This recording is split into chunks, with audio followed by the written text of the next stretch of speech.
Good evening, everybody. I would like to call to order the town board meeting for October 8th, 2025 at 6:30 p.m. As always, we are connected via Zoom for folks to join us remotely. We're also live streaming to YouTube and to Facebook. If you're interested in joining us remotely via Zoom, the instructions at the top of each of our agendas. Next up, I will have Councilman Nichols lead the pledge. Pledge allegiance to the flag of the United States of America, the republic which stands one nation under God, indivisible, with liberty and justice for all. Okay, first up, we have open podium, and first up is Craig Dudzak.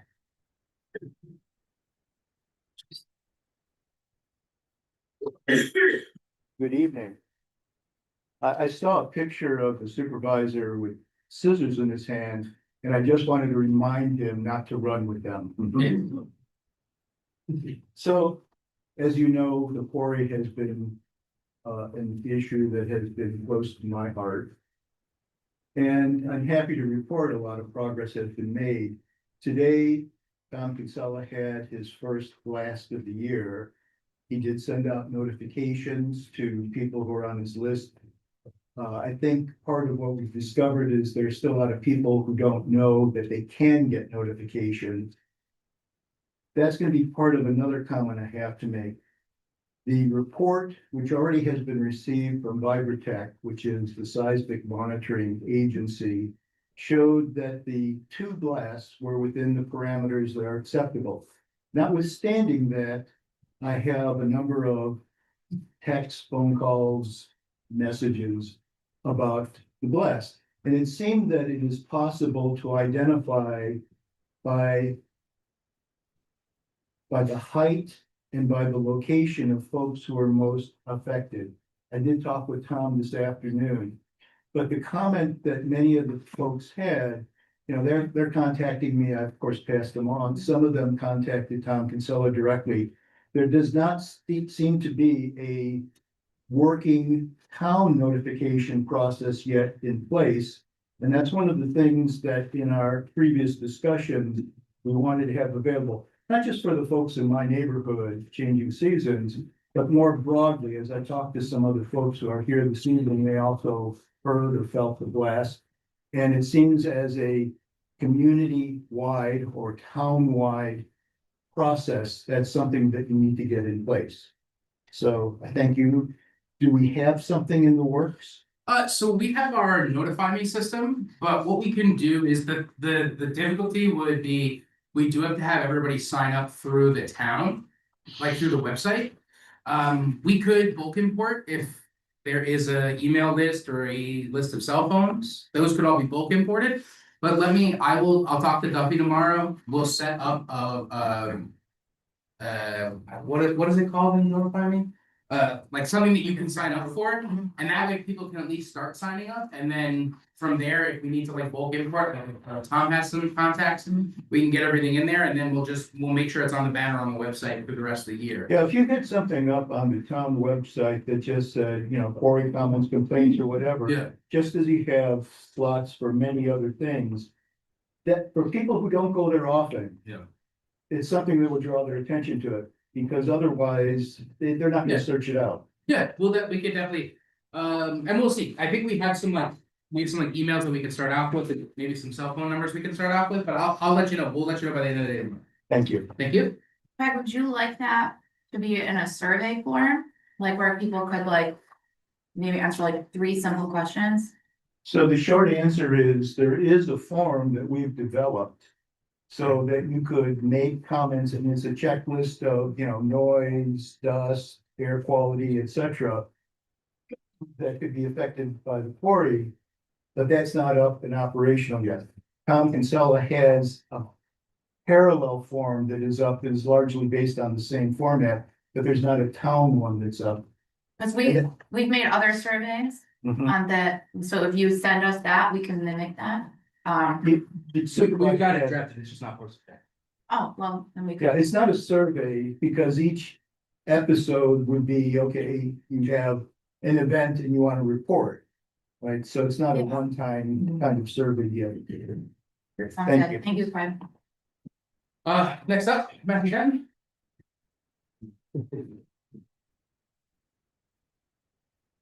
Matthew, I'm Manlius resident. I'm just here to speak to all of you about the budget. I know we all released the tentative budget the other meeting, but we didn't actually disclose any information about the budget in the hearing. It was simply pass over the document to the clerk. And so I just want to make sure everyone is aware that the proposed A fund increase is close to $2 million for property taxes for next year's budget, which is just not acceptable. We really should be balancing our budget. Has not been any sustained benefits to the community, improvements. This is a status quo. We're maintaining services. So we should be able to balance the budget. So I'm asking that all of you, if you have another month and a half until the final budget will be approved, please do the work. This is the time to actually go through line by line through the budget, identify what were the actuals from previous years, what things were over budgeted, and bring them down into line. Especially look at items where something was budgeted for last year. Maybe if you didn't buy it, there should still be money there for appropriations for that exact item. You can apply it on appropriations to make sure that we already collect taxes. Let's not double tax people. Also asking that you please be aware of that budget increase that you're proposing when you're looking at these longevities and other changes to the handbook.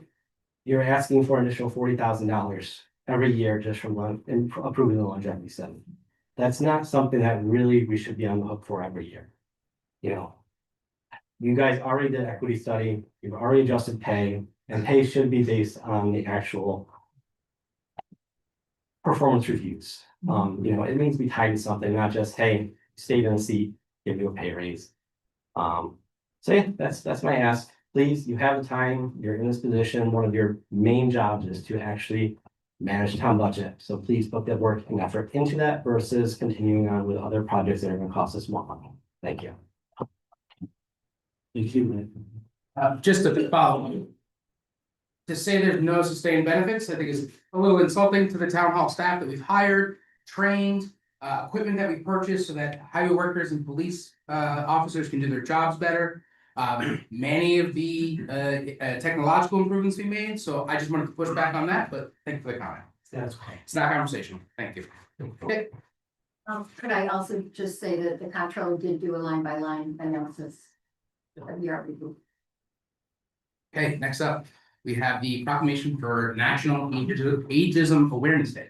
Okay, so this is something that was established by the American Society on Aging. So we are participating and acknowledging this day as part of this national recognition.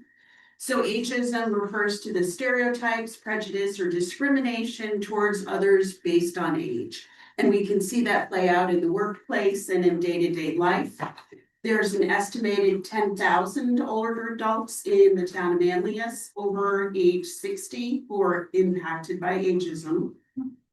And ageism towards older adults can affect their health and their longevity, their financial well-being, and the economy of the town of Manlius. Whereas preventing ageism in education, employment, housing, culture, healthcare will benefit all. And recognizing that it's up to all of us to ensure that older adults are embraced, respected, and portrayed as capable, competent, effective, and valued in all areas of society. Ageism awareness and preventing ageism is beneficial to all citizens of the town of Manlius by improving quality of life within the town. Now, therefore, be it proclaimed that we, the Town of Manlius Board, do hereby proclaim October 9th, 2025 as Ageism Awareness Day in the Town of Manlius. And that has been signed by all the town councilors and the supervisor. Very much. Okay, so next up, we have an update on the town highway garage. I think we've got Greg here, so. You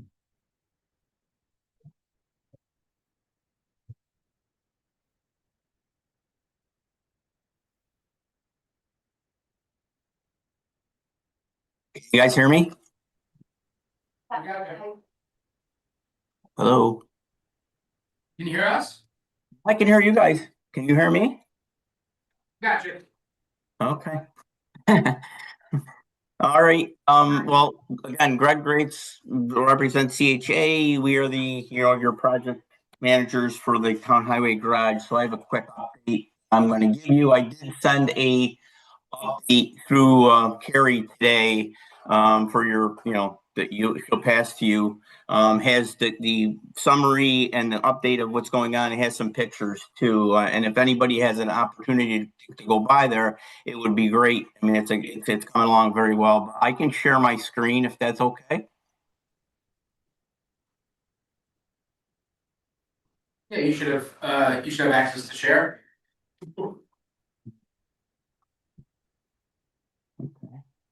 If you can you see my screen up there? Yes. Okay. So realistically, I always put together this for the board, and give you a little synopsis of where we are, as of today. So as of today, we are currently, the garage masonry is about 90% finished. The garage is all erected. It's all, up and done and, ready to go. So it's moving along very well. So that's moving in the right direction. The office addition, the roof, the walls, roof sheeting are approximately 90%. So that's moving too, moving along. That should be completed. The roof sheeting should be completed by the end of next week.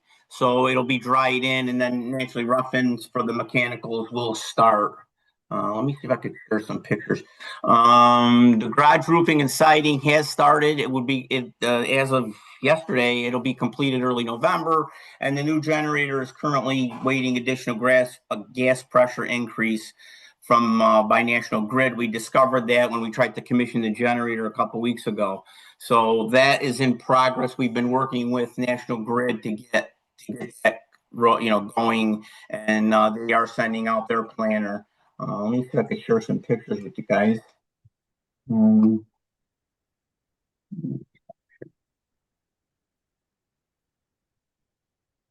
With me, I'm just used to working with teams, and this is a little right here.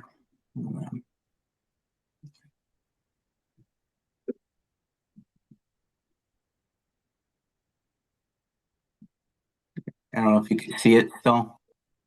No, We can see what you just shared. you can see. So you can see. Okay, so you can see what it is. Sure. Okay. I'm trying to get you some pictures. Again, I'm having a hard time. I apologize. Let me. To increase it, John, I think he's just gonna show us some pictures on, probably this stuff. Okay, having an issue sharing, guys, but let me stop sharing.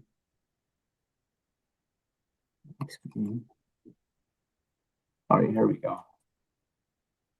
So you can see that right now. We're seeing the executive summary, Okay. Sorry. zoomed out. Having a very difficult time here, but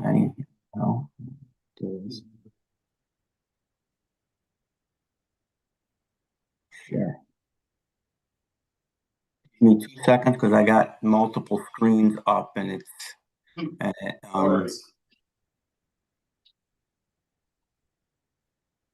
you could see that. You see that screen now? No. I think we're looking at the board Still meeting looking at report. you're looking at my, okay. So I'm unable to share that other screen right at this point, which has the pictures, but your pamphlet will have the pictures. Just getting back to where we are right now, we are currently on schedule, on budget. We are set to be substantially complete sometime in early December, and final completion per the upstate schedule, for the GC schedule, is going to be right around February 1st, which was, which we're currently tracking. Just a couple of challenges to the schedule are naturally weather, as the weather sets in right now. Naturally we may lose a couple days here and there. It hasn't affected us, to date. And then the other issue that we've delivery issue on some metal panels from Kingspan, but right now we reached out to them. They're about 6 to 8 weeks out. They're looking at more like 6 weeks, so that's currently on track. So again, anybody have any questions on the project as a whole? Or like I said, I would encourage you guys to take a ride out there. It really does look impressive.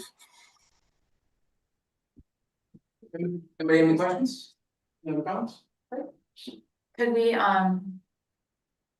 once we have the photos, could we add those to the agenda? So, If he sends them to me, absolutely. yeah, could you send those to us, Greg, and to the town clerk, and then we'll get those posted on the agenda? Yeah, I So, can send you. You have them in your I did send them in the report, but I can send them as individual. The folder of the pictures. We don't have that. If you can send it to Carrie again. Yeah, I never got a report. You should have got the report today. Was it some of the documentation? I will make sure I send it.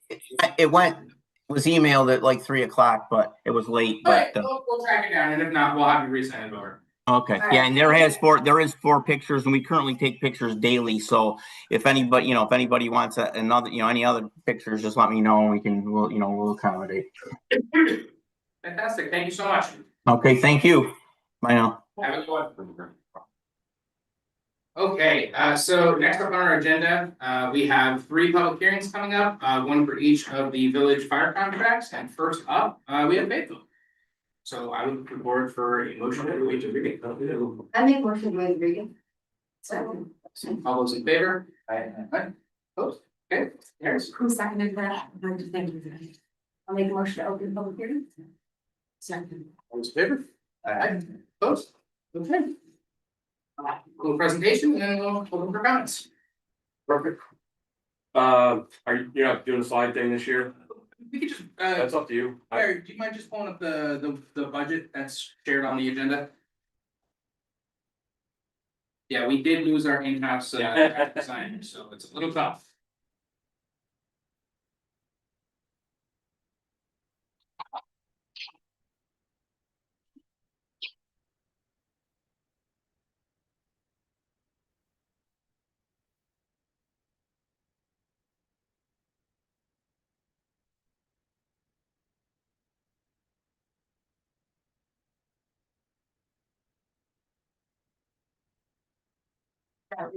Yeah. Yeah. Probably just wanna like zoom in on like half of it, yeah, just so we can get some context, thank you.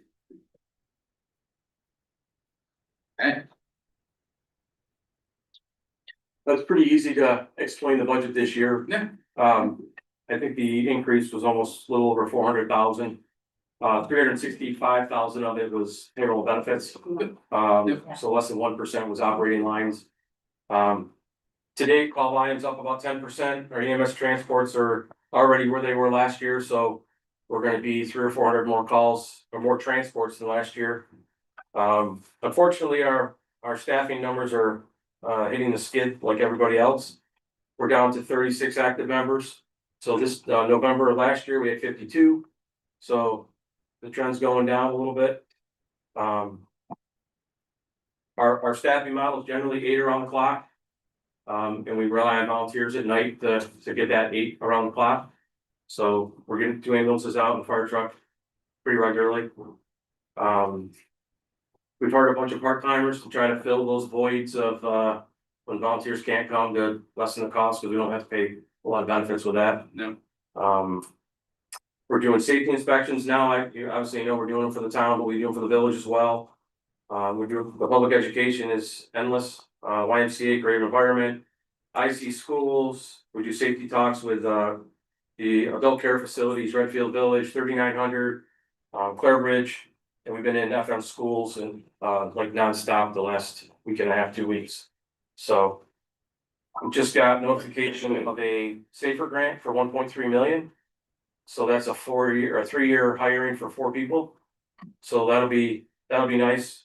The first 2 years, I think the hit to us is 146,000. So they carry the balance of the 380 or 400,000 of the grant. So for 2 years, and then it flips the last year. So that'll be nice to get those people on board. So. Great. Any questions from the board? So I might have a question, but we just got a different version here, so. It's not the correct word. Chief, just to be clear with the staffing numbers, 52 or 36 is the volunteer side. That's the volunteer side of the house. We've been hovering right around 90 for the last couple of years. Right. Used to bring them in and they leave and it's a good, I used to say feeding the animal, but Yeah. the animal's hungry and it's not being fed as much, so You have to buy food. we're buying food, yeah. So in terms of your plans for paid, what you budget for paid, every year you have to increase the number of professional. So with the safer grant, we're probably gonna level it off for a little bit. We haven't had to increase staffing as much. We hired more part-timers, that helped a little bit. The raises were part of the impact. We do have some potential movement with the safer grant with some positions down the road. But the numbers are just contractual numbers. So we did some competitive wages and we're not losing anybody anymore. Yeah. It's expensive if you lose people to somebody else. I mean, $7,000 plus for the academy, backfilling their pay while paying them and then backfilling the position and. I mean, it's $30,000-$40,000 to lose an employee. So. Doesn't sound like a lot to a lot of people, but the amount of work and energy that goes into it, plus that kind of money, it's a lot. And just for people's reference, do you keep 2 ambulances going at all time? Yep. So, we have the capital plan laid out. So we are getting 3 ambulances, in November. And those are all funded through the capital plan, so there's obviously no increase on the capital plan or anything, just stays right there. So. So you have 2 ambulances going in all the time, as you just answered, Council Volunteer, what's the third one gonna be doing? We rotate it so that we're always got 2 in service. When we do training, driver training, when we have special events. We do a ton at Green Lake State Park with triathlons. I can't take both of my rigs up there and not have anything for the community, so it's been like that for a couple. Oh, I know. No rotations, I was asking the question for Yeah. public. It's proven to be invaluable to have 3 ambulances and rotate them through, so. Thank you very much. Yep. Okay, is anyone here to make comments on the Fayetteville Fire contract for 2026? Chief, could I just ask one question? I apologize if this is a dumb question, but why is the town share 67% and the village 33%? I feel like I have to refresh my memory every year. with this. It's been like that way for God knows how long. And if you dive into the numbers, the call volume doesn't warrant that. The call volume's more lopsided townwide than village-wide. It's just been that way since before we were all born, probably. I don't have an answer for it, but I'd be happy to entertain something new if that was something. Based on assessment? It's roughly. So we could recalibrate the percentages for all of them at some point in time. Because there's been a lot of new development, more in the town than in the villages probably, so. I mean, the one thing we've talked about for years too, or the last couple of years, is creating that special tax district. With all the adult care facilities, those are the ones using they're using it, the town center, the new places going in. If we create that special tax district and fund the capital plan with it, then we can reduce the tax, that money to the taxpayers. So there's a mechanism there, we just gotta get it done. And I think that there's other ways of expanding the district that may be beneficial to everyone. So I think that looking at that broader picture of how is everything divided up could be beneficial for all. And are we planning on making this decision tonight? How we move forward with what's in front of me? That's how we generally do it. We can vote tonight, but we don't have to because it just becomes part of the budget. So as long as we vote before the budget, it doesn't have to be tonight if you want to think about it. Yeah, I mean, especially if we wanted to rethink the ratio or at least double. I don't think we would be able to calculate that now. We'd have to do that going forward so they can plan their village budget. So then that would be something that they can come back to us with next year because they plan it in March. Yeah, we're actually spending the money that we're begging for right now. That's what. Kind of a little backwards, but that's. If we do a recalibration, we would have to do it before the village budget. So we could do it in the winter and then they would have that information. So we'll definitely, I'll talk to the new assessor and have them take a look and That'd then, be good. and then we'll I'll send the information out to the mayors and we'll have some conversations. The other thing that I noticed in preparing for this is, at one point in time, you guys all wanted the same sheet used by everybody. I don't think that's happening anymore. I was trying to follow everything and it's not the same. We're gonna, can pick one of these and use them, or? I think last year we had an understanding with the three villages that we would do that. I just saw the three budgets this week and Yeah.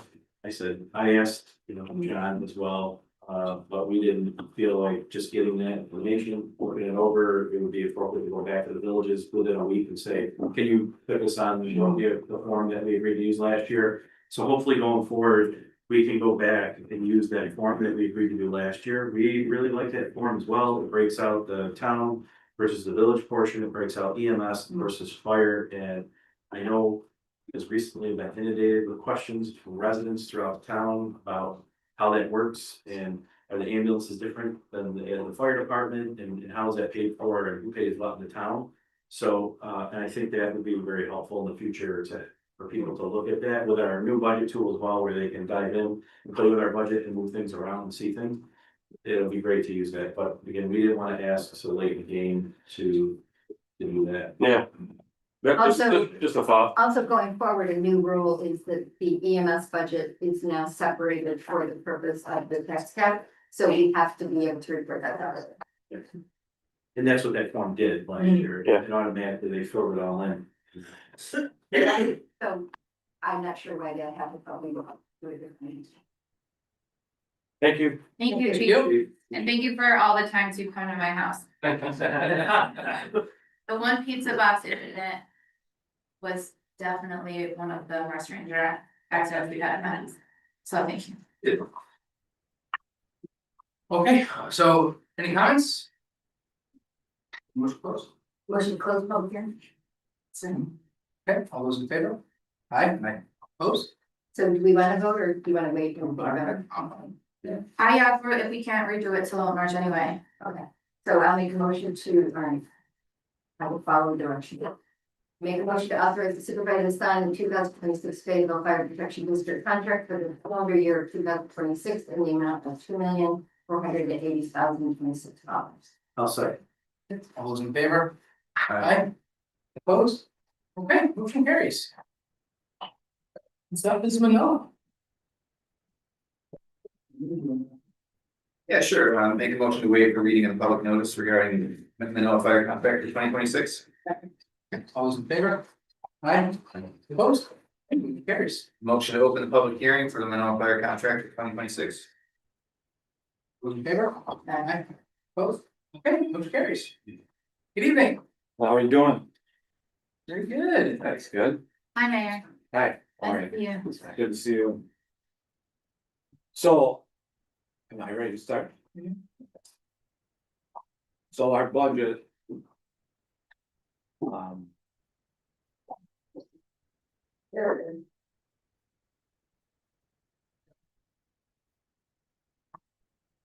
So our budget this year, we have about $111,000 decrease in our fire budget.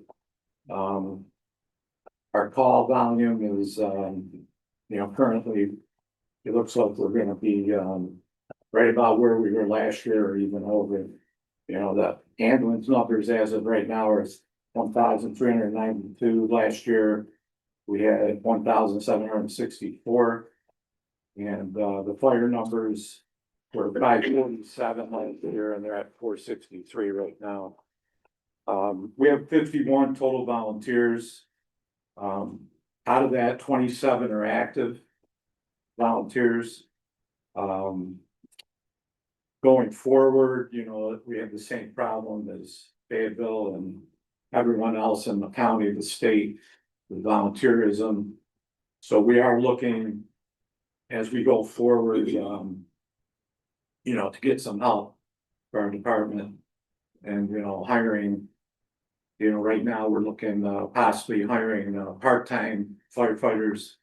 We'll see how that goes and, talking to a couple villages that are currently doing that to get an idea of how that's running for them. But, you know, that's the future, that's where we're headed at that point, so, you know, we have a part-time paid fire chief. We have a caretaker, but the caretaker really can't fit into the role of, going on fire calls. You know, it's just not allowable, so we have to do something different. So that's what we're looking at now, anyways. So other than that, really, everything is pretty basic. The decrease, last year we had some, big improvements, full parking lot at Station Two, along with moving our generator outdoors. So we don't have anything planned for that, so that's where really the decrease comes in. Because, no big problems at that station. But other than that, it's pretty straightforward, I don't know. anyone- Appreciate the decrease as always. Yeah. Any questions?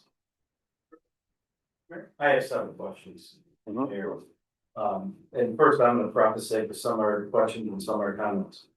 For any of the public that doesn't know, I was a member of the organization, served the village and town residents for many years. And also worked as a professional career firefighter paramedic man. We've had discussions throughout as the fire EMS liaison with the villages and the chiefs about service. My first question is, how do you feel the service delivery is currently right now, in the status of, As far as our ambulance? as far as the whole service that you bill us? Our ambulance is, you know, we're running 2 rigs when we can. And, you know, we have a lot of different things going on similar to this, you know, with all the events at ESM High School. To have a dedicated rig there for, any situation that might happen for the games and for band competitions and everything else. As far as the fire end, you know, we've always had problems during the daytime. You know, that's a given because being a volunteer organization, you know, we don't have people in the village. You know, back when you had a lot of shift work with New Venture Gear, Bishop Body, Crucible, we were able to station a crew during the days at Station Two. But today that the whole environment's different, so we don't really have people in a lot of different shift operations, you know, working like that. So yeah, daytimes are tough and they always have been tough, and that's why we're, you know, as far as where we're going and what our response times are. You know, we have duty nights, we have duty crews. So from when it gets in the evening, you know, once work's out, like from 5 until midnight, 11, we're right there. You know, we have crews ready to go and we're doing well, so. Hopefully with the move we're gonna do with some paid people, that'll make up the, you know, what we're doing during the daytime. So overall, your feeling is your meetings standard? with Yeah. delivery currently? Okay. So last year in the budget meeting, which was my first budget meeting as elected town council, this is my second. You acknowledged the staffing crisis that Manila was in both times, and last year you said you were going to hire paid firefighters and EMTs. Right. What does this budget do to address now at least 2 years of acknowledged staffing crisis of the Manila Fire Department? And you know, another context I'll give to the public is I live in Ingrid, my colleague on the board also lives in the Manila Fire Protection District. As it relates to ambulance, I can tell you I have severe concerns. I utilized the service in 2023 for a friend that stayed with us during Thanksgiving. And we had an issue that I won't describe here, but I'll be happy to meet with you and let you know what that issue was. And I've been contacted by several residents, firefighters, EMTs that share the same concerns and alerted me to that your issue, Mike, wasn't an isolated issue that you experienced. This has been being experienced by waves, and there's documented complaints, and just a quick search. You can find that there are some issues, and there are issues with response, and there's issues greater than, I think, what you've explained when I asked you how you feel about the service and having some daytime issues. I mean, just a quick internet search, you said you had 454 total calls for fire. 320 of those are in town, outside of the village, so roughly 70%. there's 86 in the village. Right? Mutual aid, and for anybody who doesn't know what mutual aid is, it's going outside the town, or it could go to, inside the town in another district, so. Manoa going to Fayetteville, Manoa going to Kirkville, Manoa going to Chittenango, Manoa going to Manlius, or DeWitt, Syracuse. A few years back, it was really bad, they had to go to the city of Syracuse, Manlius was going from the south side of the town all the way to the city of Syracuse. Ambulance, 1392, 823 of these calls, roughly 60% are in the town. 520 are in the village. Mutual aid, they go to about 50. You know, I'll inflate that number a little. But if you have 51 people on the books as volunteers and only 27 are answering calls, about 99% of your calls. And you acknowledge that there's a staffing issue last year to us and this year to us. What is this budget doing to address the staffing issue now? Well, as you know, we're 5 months into this budget. And we did put in for a couple paid people for this year.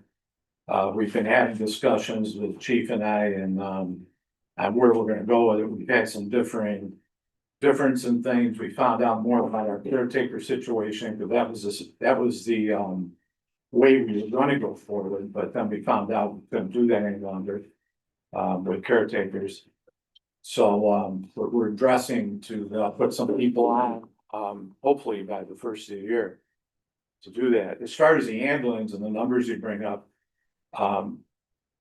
as far as what our ambulance is doing, I haven't seen all these problems or the things that you refer to from the management end of the ambulance and working with who we have a contract with Wade's.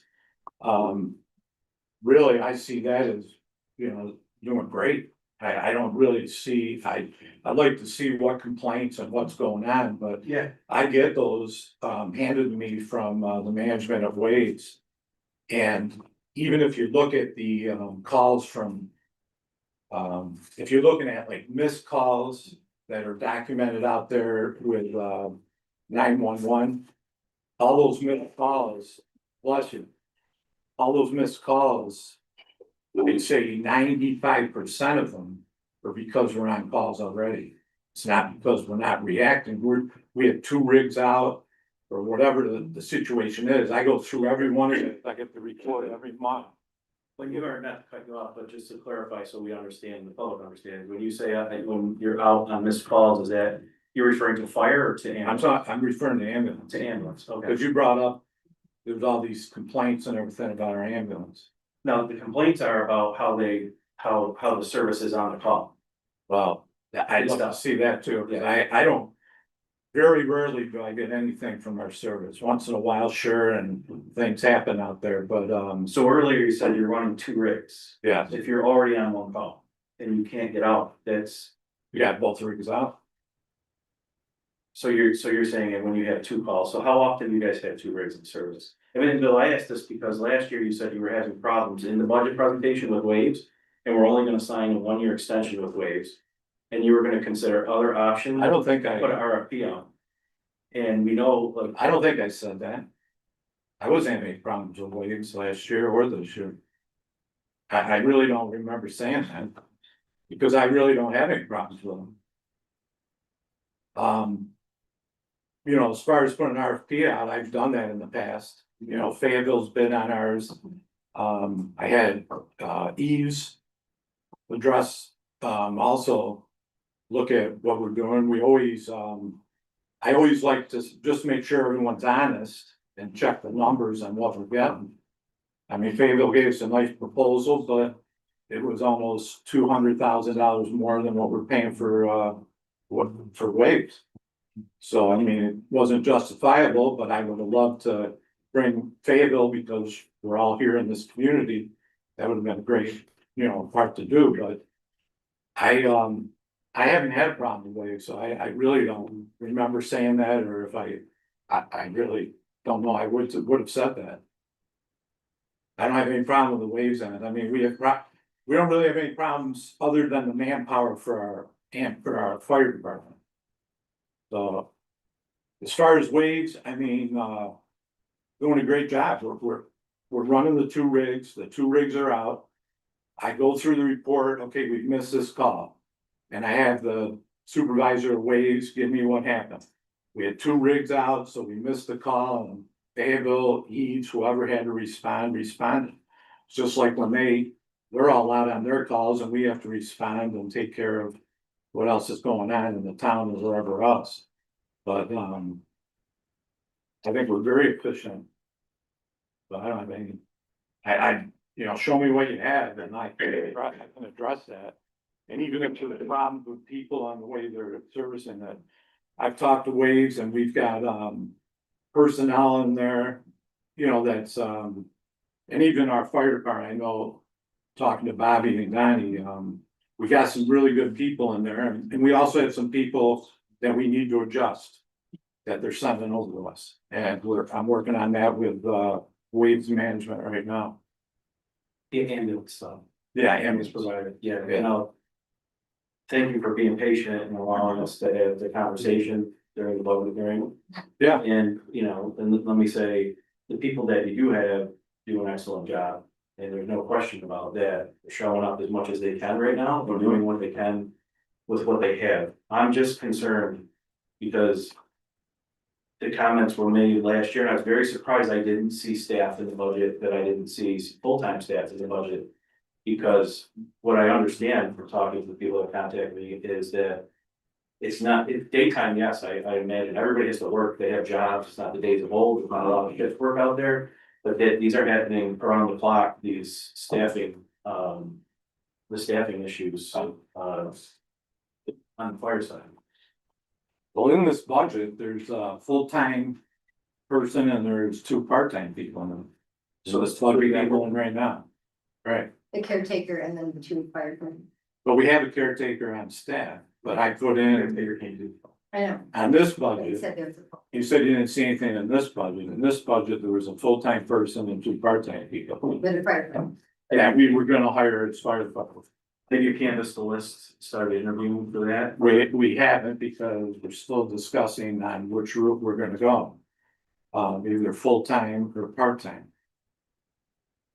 I'm trying to see if we can get away with doing it part-time because that'll be less expensive for us. With benefits and everything else that comes along with a full-time employee. And if we can maintain that to take care of our daytime, situations. So.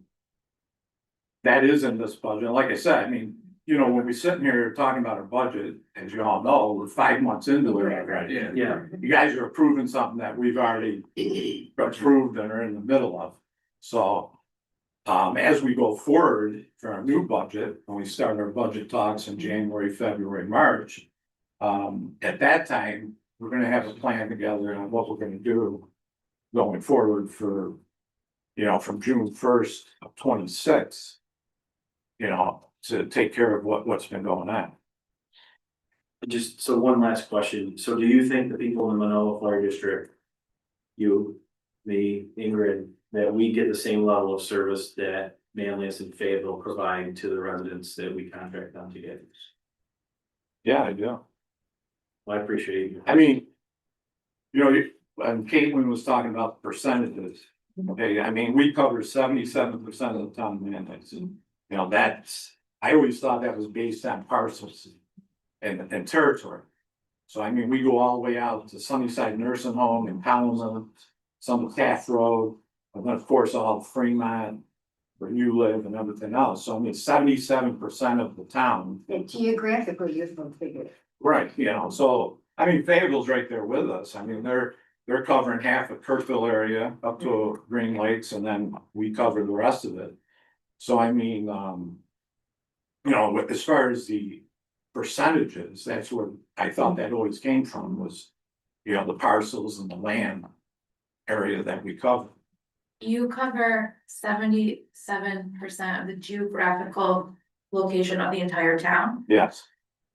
Our portion of our contract, 77% of the town man. So, well, not of the town, This, Our fire, Yeah, you're paying. he's saying 77% of the whole town, and that's why I was clarifying. I think he's saying 77% of what you do in Right. town. Is in the town, Right, right, for okay. 77% I of was our gonna say, fire, wow, Manoa covers a huge chunk of the town. you're paying Right, 77%. yeah, I'm saying that here, yeah. Right. Yeah, hence our interest in this matter. Yeah, and that's because 77% of the area we cover is in the town.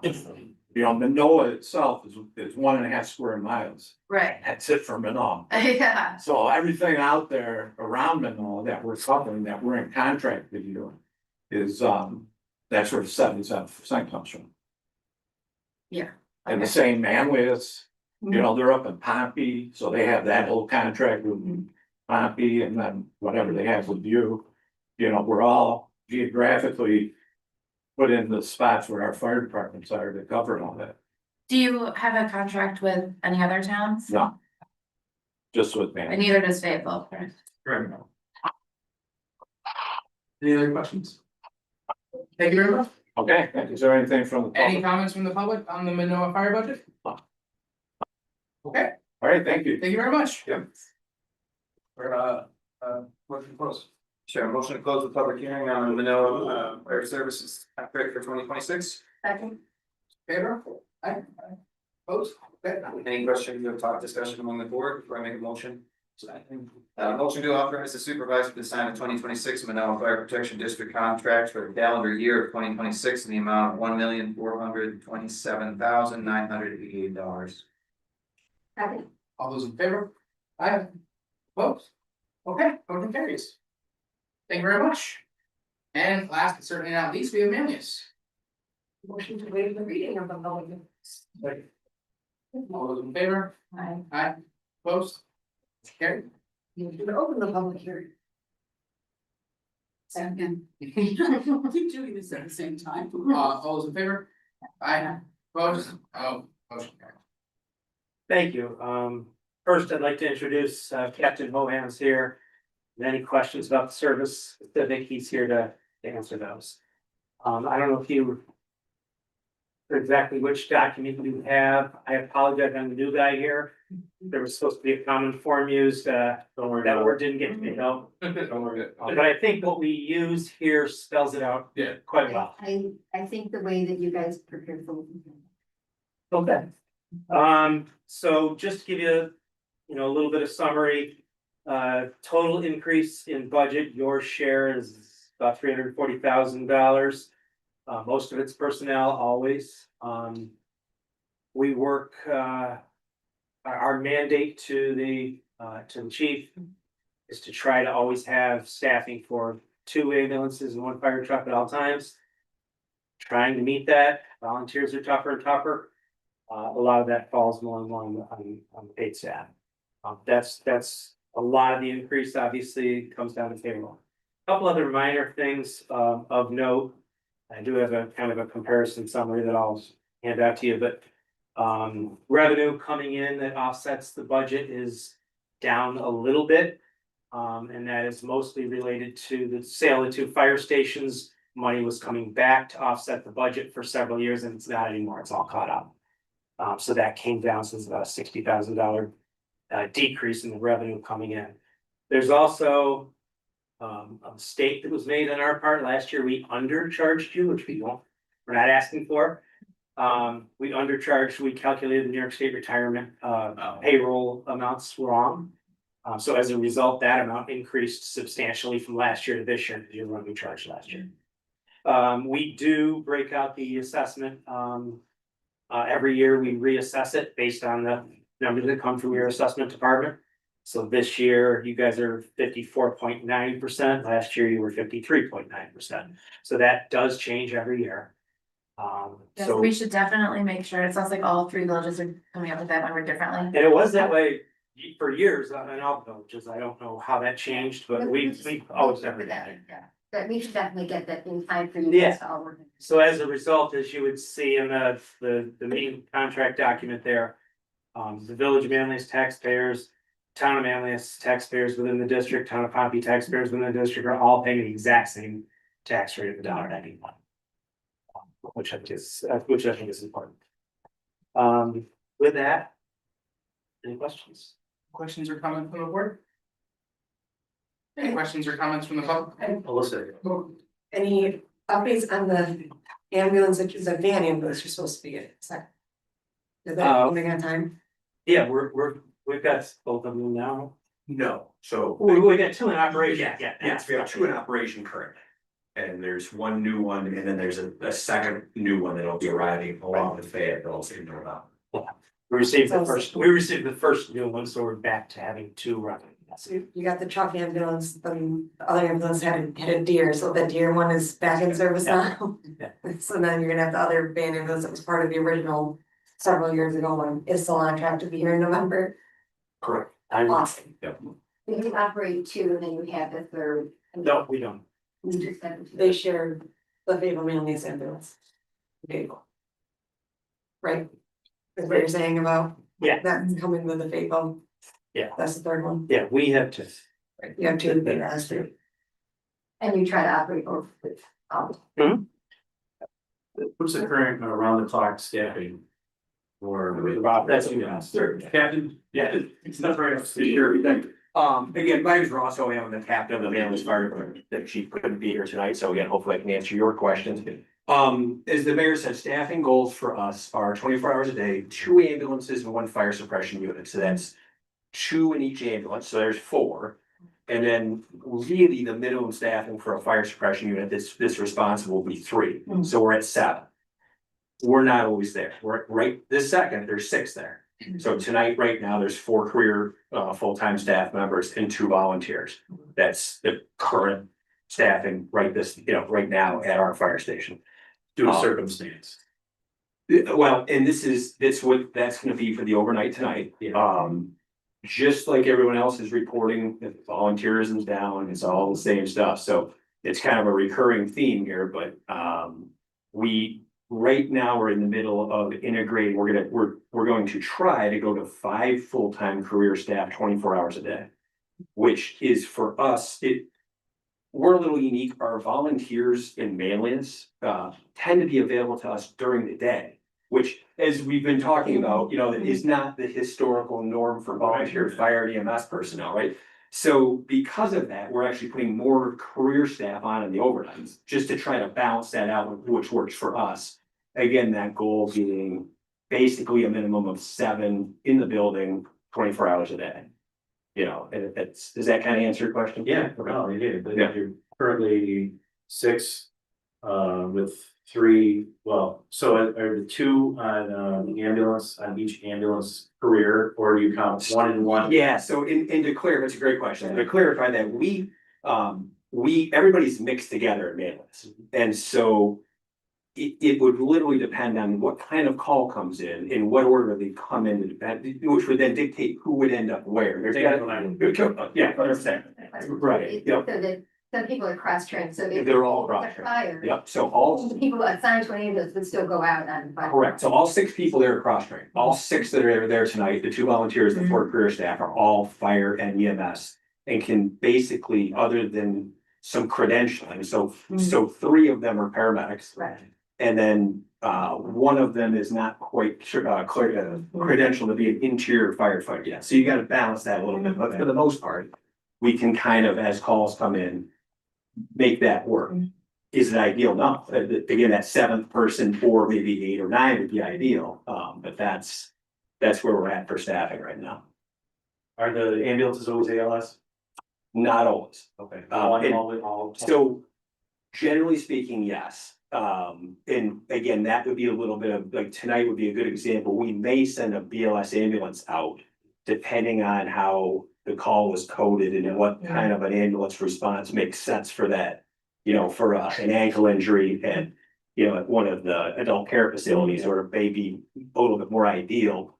And from our standpoint, we can then balance, we'll send the one person that's not credentialed fully as a firefighter on that ambulance, which gives us a little bit more flexibility as a second call or a fire comes in to make that all work. But always there's ALS. Yeah, available yeah, for- it would be, yeah. So unless it would be a very, very unique situation, that there wouldn't be at least at least two paramedics on duty. They would be, somebody would have to be sick, somebody would have to be, you know, whatever. And we have increased staffing over the last 2 years by, I believe, 6 personnel to try to get to those 7 people on at all times. And now we're, as volunteers are, we're still not quite to where we need to be with some. It's interesting, your flip script on when the volunteers are mainly available. Yeah. I think my sister is one of them, she volunteers and Okay. is retired school teacher. Yeah. She's available. Yeah, 100%. And some of those folks may have like childcare issues because their kids are at school during the day, so they can come They can volunteer with us volunteer, during the exactly. day, but they gotta leave at 3 o'clock to go get They them. got little league. Yeah, and so that's what happens with us, yeah. Okay, I have a kind of a tangential question. It's a beautiful facility, a lot of training takes place there. How significant of a revenue? It's not broken out in the budget specifically, Mhm. but how significant and is it trending in any direction, the amount of revenue you can pull into this from the use of the space for various trainings that get offered? It's no, yeah, it's, most of the training that's provided there is free. Free. You know, we may charge for, say, community CPR classes to basically reimburse the cost of like the certification cards and things like that, but again, it's very minimal, it's not an income generator for. Is there any room there to expand upon those opportunities? I don't think you can make money as a municipality, you can only pass on the costs of the things that you purchase, right? Well, no, like our recreation Yeah. department makes money. We should, we're looking at all of our facilities and what we charge for Use it. use of facilities, it's supposed. That's really the hard. It's supposed to Yes, just yeah. pass on the cost of using the facility. Electricity. Periodically, you need to calibrate whether you're Cause it's a hitting nice that thing. number. As much as we might use it, it's the amount, compared to the size of the budget, the amount of revenue we're gonna get is going to be minimal.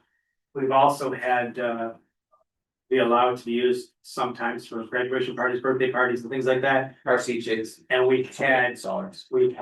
a lot of trouble with that. They've left it in poor conditions. It ends up being sometimes not even, and we do have other facilities for those uses. Yeah, thank you. I have a couple quick questions. The town of Pompey, why is that 63% equalization rate compared to village and town of Manlius? So, our copy is not on 100% full valuation. So the county equalizes their tax rate to bring it up to 100%. They don't do yearly revaluations like you do. So, So should their it be, properties are only valued at 63% of their full value. So they have to, the county equalizes it to make it up to 100. that does not make sense to me. Can you explain that in a different way? Well, there's the option. So if the town of Manlius only assessed properties at 90% of their value, you would be, everybody on their tax bills would be paying an amount to make that up to 100. But because you guys are at 100%, there's no, that's not necessary. Pompey doesn't do assessments every year at 100%, so. So shouldn't theirs be 127% to bring it up? Like why is the 63%? That's less. 63% is just saying that's what their valuation currently is. Okay, so That's not a calculation. gotcha. Okay, and then I noticed that, this is actually a question for all three villages. I'm seeing here the tax rate indicated at 1.91 for the village of Manlius, Town of Manlius, and Town of Pompey. Do we have that figure for Fayetteville and Manoa?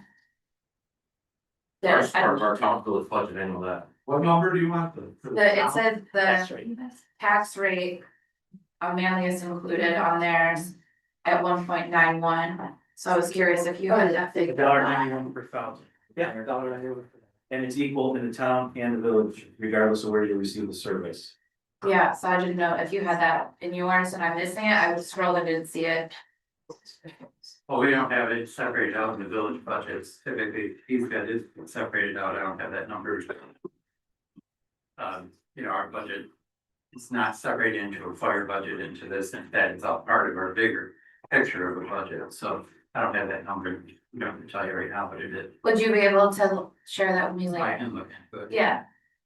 And that'd be So, great. You're looking for the number, the tax rate for So the it's- town residents?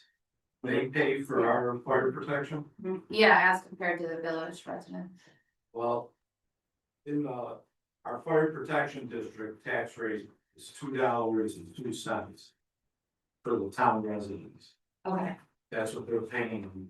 They have our fire protection. That's what they paid this year, This year. 2025. Right. Right. From, where you're at. That's based on our contract from last year. okay, As far as village residents, I mean, our tax rate in the village is 8.95. $8.95 a thousand. Percentage of that $8.95 per thousand that our residents pay. Fire's about 5% and EMS is about 2% of that number. So it comes out to fire it's at 44 cents. That $8.95, 44 cents of it is paid for fire, 7 paid for ambulance okay. in our building, In our overall budget. in our overall. So did you say, I couldn't hear those numbers, but it's less than $1 in the village for the tax rate, 56 cents? Yeah, it's for the tax rate in the total. Combining EMS and fire rates. Yeah, it's 44 cents and 17 cents. 17 cents for ambulance, 44 cents for fire. That comes out, they're paying $8.95 a thousand. Deduct that, that's how much that $8.95 we're paying for fire and EMS protection. And then if you look at our fire protection district, those residents are paying $2, it's 2.015. And I will say with the budget software that we have, we will make sure that we have those numbers when they're presented that way, because we can figure that out in a row. So Yeah. generally, it's up there on the board when you Yeah. do the budget. That right in. Yeah, so we'll be able to get that figured on the budget website. Okay, any other comments? Thank you. questions? Those are my questions. Thank you. The last thing unless you have other questions, the last thing I would say is, February, March, please sit down with us when we go through our process. It's helpful to have you guys at the table and we welcome that. Thank you. You guys have been very accommodating. And Sarah, like you did that earlier this year. Okay, any questions from the public? For the Manlius fire contract? Okay. Yeah, How much does the ambulance get? Hey, go up to the podium, sir, and identify yourself. Danny Aiello, Fayetteville resident, 60 years. How much does the ambulance get usually go to the city or county DeWitt?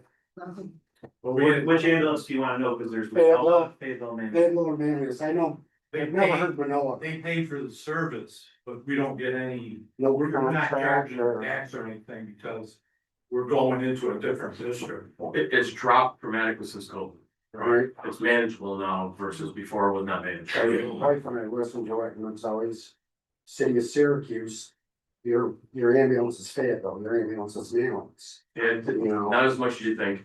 It may sound like a lot when you're listening to it, but it was, I can give you those numbers, I bet we don't go to Syracuse 50 times a year. right, We go to DeWitt more because we go to the Nottingham, yes. so we do go to the Nottingham. It was a crisis a couple of years ago. Manlius actually was novel in how they addressed that, right? Yep. So, What'd you do? So, yeah, I'm just yeah, proud of it. and that included Fayetteville, to a certain extent as well, we work together on that, but yeah, so we basically approached this administratively, saying, you just can't do this, and so there's some things in place now. Obviously, if there's a bus crash in Syracuse and they need extra ambulances or whatever, we certainly go and participate in that, but when, for just especially kind of non-priority ambulance calls going on in the city, we do not typically pay those, correct? Any other comments? Great, thank you so much. Motion to close the public hearing? All those in favor? Aye. Close. Great, motion carries. Motion to authorize the supervisor to sign the 2026 Manlius Fire Protection District contract for the calendar year of 2026 in the amount of $2,182,428.74. Those in favor? Aye. Opposed? Okay, motion carries. Thank you all. Thank you. Thank you. Have a good night. Great. And thank you for all the work. Better. Good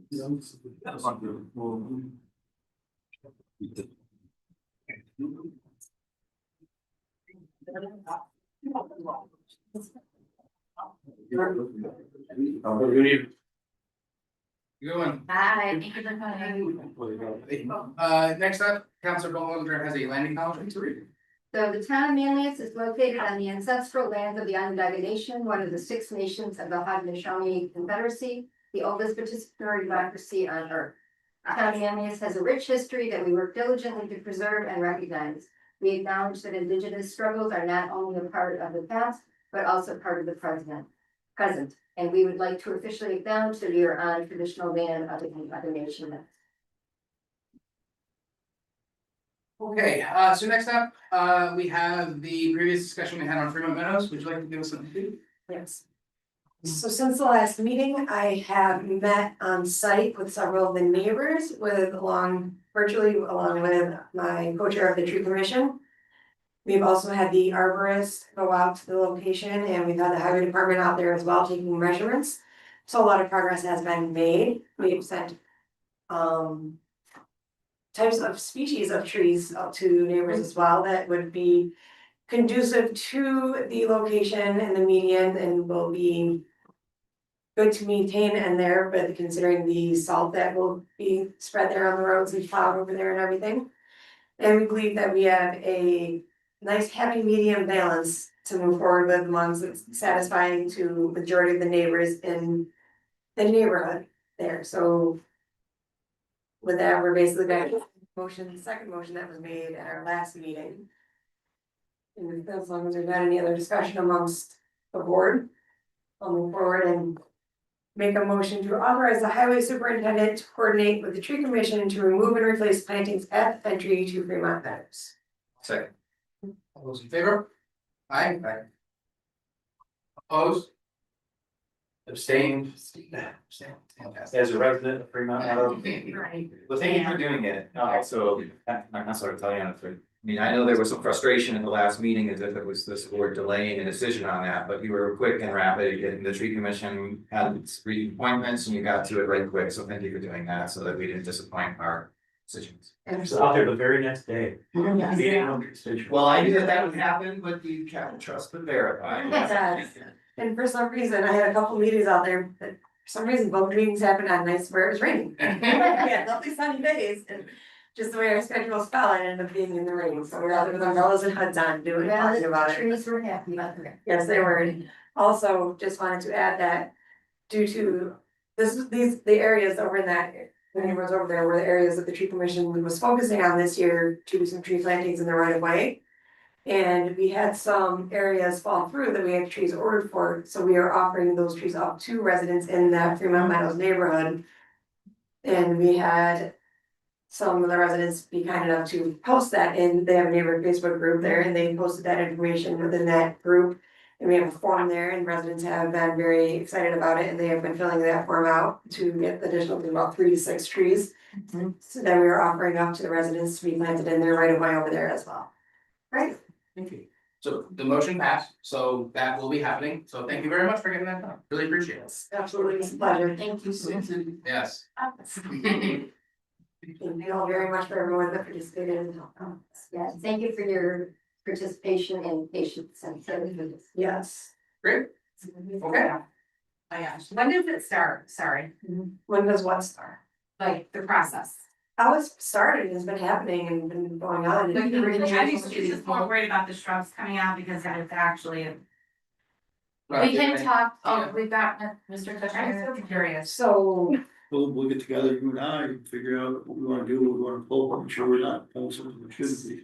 Monica, she probably might already have a lot of that information already for what needs to come out of there. The tree plantings, we're already in the process of working with Aspinalls to order them and see what's on site there and available. Everything should hopefully be done and taken care of before the end of November. One of the things I think it's Thank you, that's all important, I wanted to know. so one of the things we gotta be careful You is, did, we don't wanna pull them out too soon before Right. we've got, so to go back in. So that soil's gonna be loose, and so end up all over the roads, you're gonna make more mess, so we'll just coordinate when they get it out, you know, when they get within a day or so. But usually tree plantings in November anyway. Yes. Yeah, we're in, Yes. you know, times. yes, believe it or not, November is the best time to plant trees. Something you learn as part of the tree commission. It was very surprising to me. Thank you very much. So next up, we have the dog control and animal cruelty contracts with Illinois SPCA. Was there any questions on those? I will say that they came in a bit better than we expected, only 5% per year. We're pretty happy. We're expecting something a little worse, so, and we're locked in for 3 years, so that is pretty nice, so. Supervisor, I sent a note about that. It referred to the villages of Fayetteville and Manlius, but not Manila. Yeah, is what's uploaded? That's what was sent to you that you sent to me, so Right. I can get a hold of them and ask them to modify that, make sure that Manila should be. So should we, table it? No, you can do it as with the amended, right? What if they didn't include, what if it has a cost change? If you guys can certainly table it if you want, and I can try and get a hold of them tomorrow. And see what that is. My other question is, well, if it has a cost change, then we So- will have to vote again. Was that in the? So I'm looking at the one that we currently have, do you know which of the agreements it was? Cause the cruelty has the 3 villages, it looks like. Manlius, Fayetteville, Manoa. And then. Do they already have a contract with the village? No, No. it should all be through us. Yeah, you're looking at the scope of services on page 1 of the Section. general contract. Yeah, so that's a tip, because up in the district river and the whereas up there, it does have all, so it's just a tip. So we can do that as amended. Yeah. Perfect. Thanks. Yeah. There's no concern about any price changes, then it should be fine. I'll make those motions. It's the second one that will be amended. Motion to authorize supervisor to sign the agreement with CNY SPCA for dog control services for a period of 3 years effective January 1, 2026, and expiring December 31, 2028. So, All those in favor? Aye. Opposed? Okay, motion carries. Motion to authorize the supervisor to sign the agreement with CNY SPCA for animal cruelty services for a period of 3 years effective January 1, 2026, and expiring December 31, 2028, as amended. Second. All those in favor? Aye. Opposed? Okay, motion carries. Then next up, we have the longevity and risk of Medicare policies. We tabled that last time, so we're gonna have some time to review. Any other questions? I think we worked out any of the issues we've I had. did have did we resolve the issue that I raised, if you did wait on that? Yeah, Sarah stopped by and she mentioned, including the longevity for part-timers. The example that was given was if we had like a part-timer that was here for 10 years. Like a full-time person, 10 years would get $1,000. What Sarah proposed was if part-timers here for 10 years, they might get $500 instead. I spoke with the committee and I think right now we want to leave it for just full-time employees. If in the future we want to add part-timers, do it in steps, then we can do that, but for now, I think we should just leave it to full-time employees. So an additional question, I know the question came up about tenure with the town of Manlius versus other municipalities. Has that been resolved? Yes, Yeah. so we removed it. It's the time that will count towards longevity would only be with the town. Just with the town, okay. And for those who may be less familiar, this typically is a retention tool to keep people longer and provide an incentive to stay. Which does save money over time, because hiring and training people is exceedingly expensive.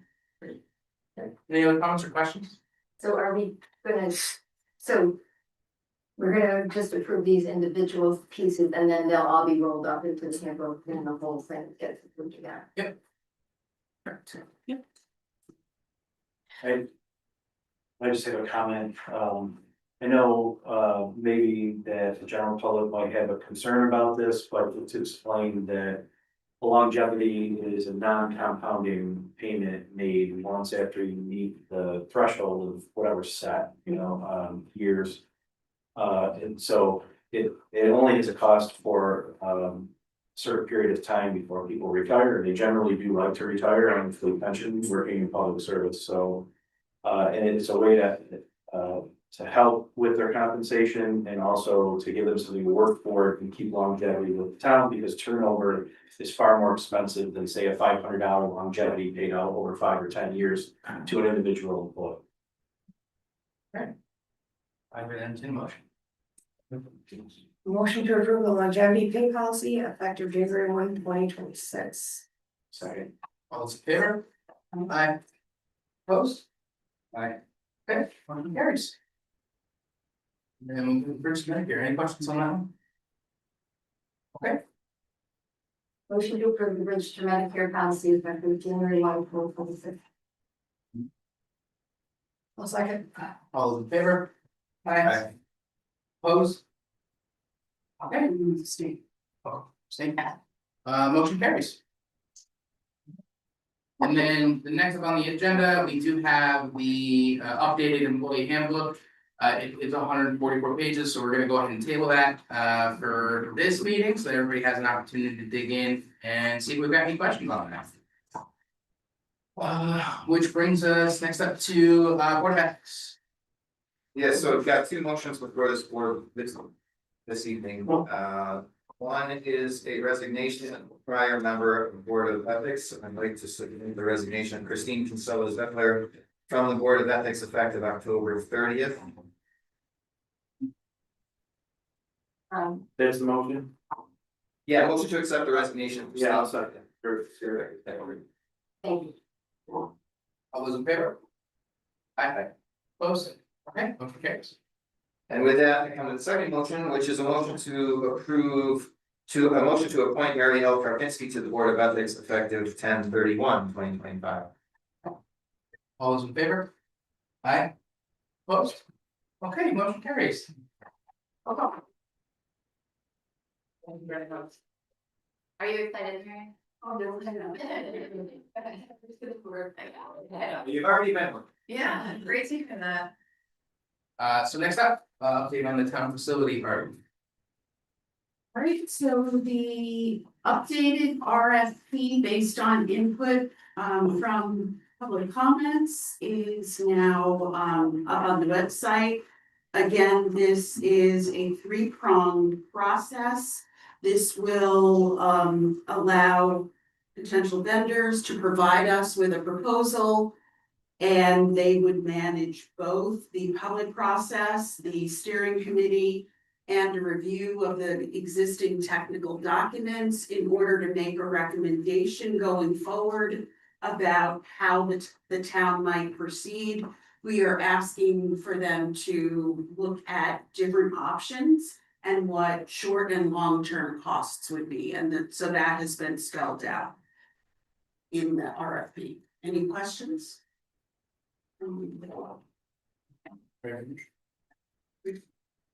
So I'd like to make a motion to accept the town of Manlius RFP for the. Okay, motion to authorize the publication of the RFP for the implementation of a town facility and public engagement project. Second? Second. Okay, all those in favor? Aye. All those opposed? Okay, okay, motion carries.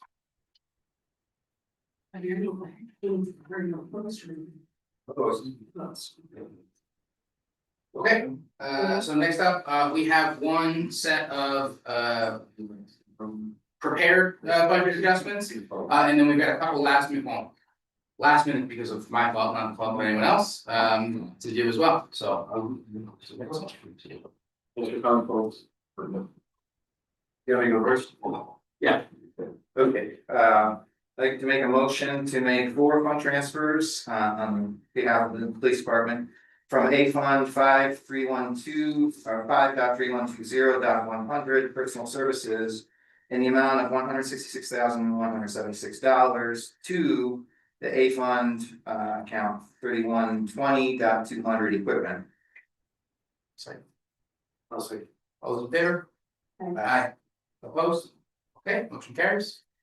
I'd like to make a motion to transfer $52,000 from the A Fund 53 or 5.3120.100 personal services to 3120.200 equipment. Second. All those in favor? Aye. Opposed? Okay, motion carries. Third, make a motion to transfer $69,960 from A Fund 5.3120.100 personal services to A Fund 3120.412 repairs. So, All those in favor? Aye. Opposed? Okay, motion carries. The fourth and final, motion to transfer $29,254 from A Fund 5.3120.100 personal services to A Fund 3120.201 non-vehicle equipment. Okay, all those in favor? Aye. Opposed? Okay, motion carries. Thank you, and just for clarification on that, that is something that a previous public commenter had kind of recommended. It's transferring and making purchases with funds in 2025 fiscal year budget and removing them from the 26 budget proposal. So we're continuing to trim away at that proposed budget every day. So thank you. Ryan, do you have them written? I do, and I'm gonna hand it to you. Okay. And I forwarded you the email of. Yep, I got the email with the explanation. Yep. Thank you very much. Do you wanna go ahead and make the other two motions? Yeah, sure. I'll make a motion to approve budget increases as presented by the town comptroller. All those in favor? Aye. Opposed? Okay, motion carries. And second motion to approve the additions as presented by the town comptroller. Those in favor? Aye. Opposed? Okay, motion carries. Any announcements? Wicked Woods, October 18th. Wow. At Green Lakes, I know, I'm sure I know. I've got one, so as the liaison of the village of Manoa, this previous, I guess it was Monday, the board of trustees met there and during their public comment period, a member of the public was very gracious and full of gratitude for the placement of speed sensors in his neighborhood and wanted to make sure that the village knew how appreciative he was of the police department and their response to his traffic issues. And I thought it important to share it with this board who funded that purchase and who, improves equipment. So thank you. yeah, thanks for sharing. Thank you. And speaking of that, I spoke with a resident who asked for a speed sensor, which was subsequently moved to the corner where she asked for it to be. So we do appreciate that opportunity that they're portable and they can go where there seems to be a problem. Great. And the Fayetteville Fire Department has an open house on Saturday, the 11th, from 10 a.m. to 2 p.m. Anything else? Yes, we would like to host a budget Yes. workshop. This is, for basically trying to get to the nitty gritty part of so not super exciting, but open to the public and needs to be in the paper here. For a budget workshop on Wednesday, 10/29, is that correct? At 4:30? Right, no, 5:30. 5:30. So Wednesday, 10/29 at 5:30, roughly an hour here. And if we wanted to join via Zoom, that would be okay. Yeah. No, set it all up. Thank you so much. Yeah, you just gotta make a motion to set the date. So I make a motion to set a date for a budget workshop on October 29th at 5:30. I'll second. In favor? Aye. Opposed? Okay, motion carries. Next up. I got it. Alrighty, I'll make a motion to approve the supervisor's reports for September 2025 as begun by the town. Second.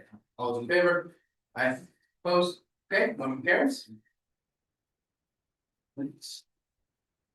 Motion to approve the meeting minutes from September 24th, 2025. As presented by the town clerk. Second. All those in favor? Aye. Opposed? Okay, motion carries. Okay, and I'll make a motion to approve abstract. That's. The difference. I'll make a motion to approve abstract number 19, the amount of $1,313,902.07. And the winner is paving. We paid, apparently all of the bills for the summers of paving all came in at the same time, and we had like over $500,000. Around 221 miles. Fantastic. I'll So when I can say, if you drive around Fremont, there's a lot of very beautiful roads, and there's a lot of places with very beautiful roads. What I say, I drive all over the state, and I can drive in my own town and not attribute it to the issue of the 2-year-old vehicle that I'm having to our road. I wanted it wrapped up, it's very much appreciated. I feel I that, actually took a complaint that we too frequently pave the road, but just a quick call to your town highway superintendent to explain that process and let people know that we do it, we try to follow as close to what the state recommendations are, but do that fiscally responsibly within reason, not too far after the recommendation. I had a quick story I wanted to share before we wrap that. That's in 70 seconds. Yeah, I did. Okay, got it. When I was getting ready to come to the meeting tonight, Vivian was straightening my hair and we turned down Schitt's Creek. And they were talking about Christmas Town coming into the storefront.